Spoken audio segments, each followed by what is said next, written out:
विद्यार्थियों, राजकीय स्नातकोत्तर महाविद्यालय प्रतापगढ़ में आप सभी विद्यार्थियों का इस डिजिटल मंच पर स्वागत है। पढ़ने और पढ़ाने की इस प्रक्रिया के अंतर्गत आज हम आपसे मुखातिब हैं। द्वितीय वर्ष के अंतर्गत द्वितीय पेपर का कहानी कथा साहित्य के अंतर्गत जयशंकर प्रसाद द्वारा रचित आकाशदीप कहानी।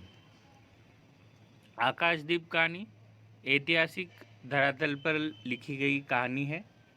भाव और शिल्प दोनों की दृष्टि से कहानी बहुत ही सारगर्भित और कहानी कला के अंतर्गत बहुत ही संवेदनापूर्ण लिए हुए हैं। उसी के अंतर्गत हम उसकी तात्विक समीक्षा करेंगे।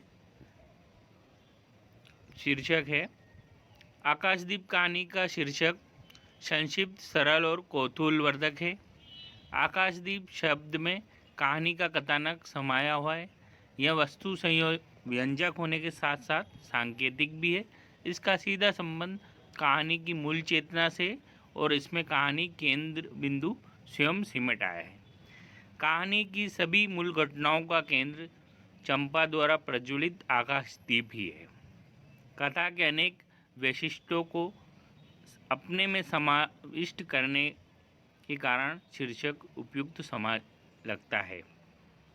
कथानक जयशंकर प्रसाद द्वारा रचित आकाशदीप शीर्षक कहानी का कथानक चंपा और बुद्धगुप्त के जीवन और कार्य के इतिवृत्त पर आधारित है। चंपा मणिभद्र के दिवंगत प्रहरी की क्षत्रिय कन्या है और बुद्धगुप्त ताम्रलिपि का क्षत्रिय राजकुमार है। दोनों ही जलपोत पर बंदी के रूप में रहते हैं। कहानीकार ने इस कहानी के कथानक को क्रमबद्धता देने के लिए 1, 2, 3, 4 जैसे उपविभाजन में विभाजित किया है। कहानी को आरंभ चंपा और बुद्धगुप्त दोनों बंदी है और बंदी से मुक्ति के लिए अपने संवाद होता है। दूसरे उपभाग में युद्ध में विजय होकर बुद्धगुप्त चंपा पर अपनी वीरता का प्रभाव छोड़ता है। तीसरे भाग में चंपा बुद्धगुप्त को अपनी यथाकथा सुनाती है, जिससे यह पता चलता है कि वह वासना लिप्त वणिक मणिभद्र के यहाँ बंदी जीवन व्यतीत कर रही थी। इसी कथा व्यापार में बुद्धगुप्त नए द्वीप पर पहुंचता है और उसका नाम चंपा द्वीप रखता है। चंपा के सानिध्य में आने से जलदस्यु बुद्धगुप्त के हृदय में प्रेम और संवेदना का आविर्भाव होता है। धीरे धीरे 5 वर्ष बीत जाते हैं। चंपा आकाशदीप जलाकर द्वीपवासी जनता का मार्ग आलोकित करती रहती है। वह अपनी माँ द्वारा जलाए गए आकाश दीपक की परंपरा का निर्वाह करती है। चंपा और बुद्धगुप्त के परस्पर सानिध्य से प्रेम के आविर्भाव के साथ साथ बुद्धगुप्त की दस्युगत नास्तिकता समाप्त होकर मानवता और मृदुलता के रूप में परिवर्तित होती है। उसका हृदय और मस्तिष्क दोनों में परिवर्तन होकर संवेदनशील हो जाते हैं। बुद्धगुप्त के यह कहने पर कि वह उसके पिता का हत्यारा नहीं, चंपा प्रेम और प्रतिशोध के अंतर्द्वंद से जन्मे संशय में बंध जाती है। अनास्तिक और अनास्थावादी बुद्धगुप्त द्रवित होकर चंपा के साथ जीवन यापन के लिए प्रतिज्ञाबद्ध होता है, परंतु प्रेम, आशा और उत्साह का संचार होते हुए भी चंपा उसे द्वीप के मूल निवासियों को छोड़कर महानाविक के साथ भारत नहीं लौटती है। चंपा आजीवन उस दीप स्तंभ में आलोक जलाती रहती है। एक दिन काल कवलित हो गई। इस कहानी का कथानक प्रतीकात्मक होते हुए भी सेवा, त्याग और प्रेम की भावना से कथानक को गतिशीलता बनी रहती है। पात्रों के चरित्र चित्रण पर प्रसाद जी की अधिकांश पात्र योजना बड़ी उदात्त होती है। चाहे उनका नाटक हो या कोई अन्य उसमें या कामायनी हो, उनमें पात्रों की जो योजना होती बड़ी उदात्त होती है। संदर्भ ऐतिहासिक रहता है, इस कारण से भी हम देख सकते हैं। इनके अधिकांश पात्रों को चयन भारत की उस प्राचीन गौरवमय अतीत से जिस पर वे आधुनिक समाज की नींव रखना चाहते हैं। प्रस्तुत कहानी में चंपा और बुद्धगुप्त दो ही मुख्य पात्र हैं। अन्य सभी पात्र कथा प्रसंग की समुचित पूर्ति करते हुए सम्मिलित होते हैं। चंपा के माध्यम से कहानीकार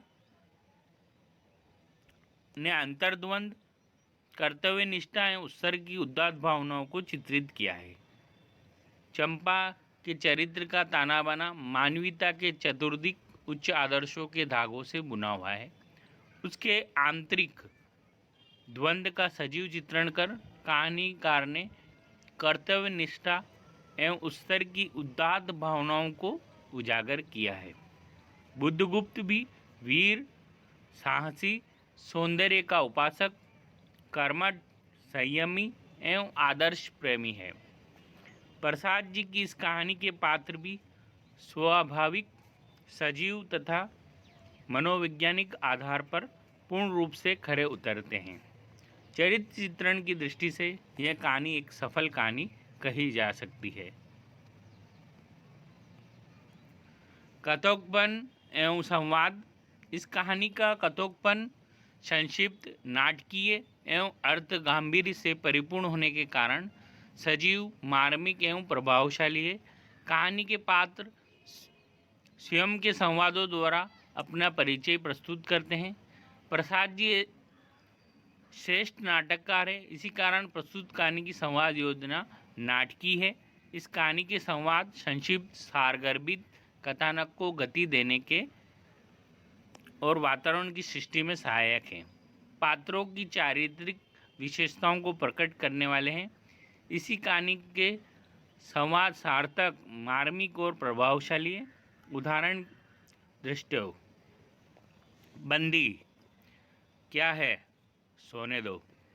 मुक्त होना चाहते हो? अभी नहीं, निद्रा खुलने पर। चुप रहो, फिर अवसर ना मिलेगा। बड़ी शीत है, कहीं से एक कंबल डालकर कोई शीत से मुक्त करता है। आंधी की संभावना है, यही अवसर है। आज मेरे बंधन शिथिल हैं, तो क्या तुम भी बंदी हो? भाषा शैली। प्रसाद की भाषा कलात्मक, संस्कृतनिष्ठ और परिष्कृत है। यह उनके काव्यात्मक रूप का प्रभाव परिलक्षित होता है। कहानी की भाषा संस्कृत प्रधान है और उसमें तत्सम शब्दों की बहुलता है। प्रसाद जी की शब्दावली समृद्ध और व्यापक है। शैली अलंकृत है। कहानी की भाषा शैली कथा वस्तु की गरिमा के और पात्रों की भाव व्यंजना के अनुकूल है। आकाशदीप को प्रसाद जी की प्रतिनिधि कहानी भी कहा जा सकता है। इसमें कहानी में नाटकीय शैली तो प्रधान है ही, चित्रात्मकता, वर्णनात्मकता और भावात्मक शैलियों का भी यथास्थान प्रयोग हुआ है। उदाहरण, चंपा और बुद्धगुप्त के परस्पर सानिध्य से सौंदर्यजन्य प्रेम के आविर्भाव के साथ साथ बुद्धगुप्त की दस्युगत नास्तिकता समाप्त होकर मानवता और मृदुलता के रूप में परिवर्तित होती है। देश काल और वातावरण। प्रसाद जी ने अपनी कहानियों में देश काल और वातावरण का यथोचित निर्वाह किया है। आकाशदीप कहानी में भी वातावरण ऐतिहासिक तथा पात्र काल्पनिक है। द्वीप के आंचलिक वातावरण का सुंदर चित्रण है। समुद्र में हिलोरें उठने लगी, दोनों बंदी आपस में टकराने लगे। पहले बंदी ने अपने को स्वतंत्र कर लिया, दूसरे का बंधन खोलने का प्रयत्न करने लगा। लहरों के धक्के एक दूसरे को स्पर्श से पुलकित हो रहे थे। मुक्ति की आशा, स्नेह का असंभवित आलिंगन, दोनों ही अंधकार में मुक्त हो गए थे। वातावरण के निर्माण में प्रसाद जी कवित्वमय, अलंकृत और साहित्यिक शैली से काम लेते हैं तथा प्रकृति के दृश्यों का वर्णन बड़ी कुशलता से करते हैं। अपनी बहुमुखी कल्पना के द्वारा प्रसाद जी ने सूक्ष्म से सूक्ष्म रेखाओं को पाठक के सामने उपस्थित कर देते हैं। इसी प्रकार यह कहानी देश काल और वातावरण की दृष्टि से एक सफल कहानी कही जा सकती। उद्देश्य, प्रसाद जी का साहित्य आदर्शवादी है। प्रस्तुत कहानी में भावना की अपेक्षा कर्तव्यनिष्ठा का आदर्श प्रस्तुत किया गया है। चंपा एक आदर्श प्रेमिका है और इन सबसे ऊपर है उसका उत्सर्ग भाव। अपने कर्तव्यों का पालन करती हुई अपने व्यक्तिगत प्रेम और जीवन को समर्पित कर देती है। उसका चरित्र एक आदर्श उदात्त नारी का चरित्र है। कहानीकार का उद्देश्य उसके चरित्र के माध्यम से समाज में प्रेम का आदर्श स्वरूप उपस्थित करना है, जिसमें कहानीकार को पूर्ण सफलता मिली है। इस प्रकार आकाशदीप कहानी की कथावस्तु जीवन तथा मार्मिक है। चंपा प्रेम, कर्तव्यनिष्ठा और राष्ट्रभक्ति के प्रति सजग है और वह अपने प्रेम का बलिदान करती है तथा प्रेम के गौरव की रक्षा के लिए स्वयं का आत्मोत्सर्ग भी करती है। निष्कर्ष रूप से यह कहा जा सकता है कि प्रस्तुत कहानी कला की कसौटी पर खरी उतरती है। नमस्कार। आप सभी विद्यार्थियों से अनुरोध है कि इसको शेयर करें और लाइक करें, सब्सक्राइब करें। धन्यवाद।